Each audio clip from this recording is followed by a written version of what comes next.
पंजाब के तीन बड़े दरियाओं में तुग़यानी है और कई दिनों से पंजाब के मुतअद्दिद इलाकों में सैलाबी सूरत हाल है।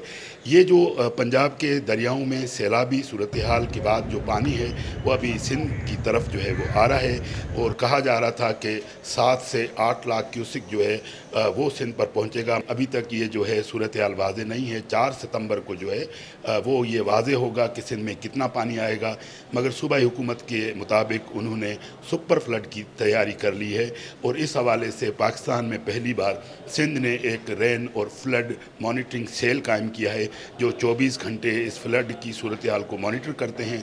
और हर ज़िले में भी इस तरह की कैंप्स जो हैं वो बनाई गई हैं जहां पर ये सेल जो है हिदायत जारी करते हैं कि किसी भी हंगामी सूरत हाल में क्या किया जाए। ये पहली दफ़ा ऐसा हुआ है कि सिंध गवर्नमेंट ने वक्त से पहले एक कंट्रोल रूम तश्कील दिया है जहां तमाम रेलेवेंट इदारों के irrigation department, life stock, PDMA और दीगर इंफॉर्मेशन डिपार्टमेंट, तमाम डिपार्टमेंट जो है वो यहाँ पे एक क्लोज कोऑर्डिनेटेड वर्क कर रहे हैं। एक पोर्टल भी तश्कील दिया गया है।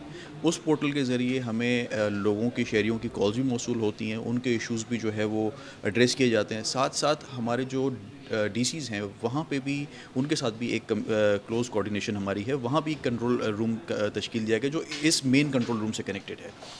देखें, ये जो डिवाइस है इसमें आपको यहाँ पे तमाम जो सूरत हाल है डैम्स की वो भी आपको मिल जाती है।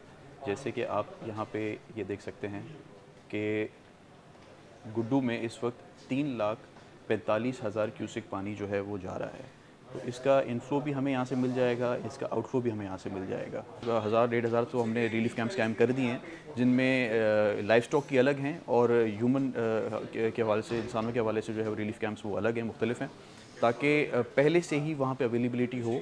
और इसी तरीके से ड्राई फूड की अवेलेबिलिटी है, मेडिसिन की अवेलेबिलिटी है, जो हमारे लाइफ स्टॉक हैं उनके लिए जो वैक्सीन्स हैं वो भी अवेलेबल हैं।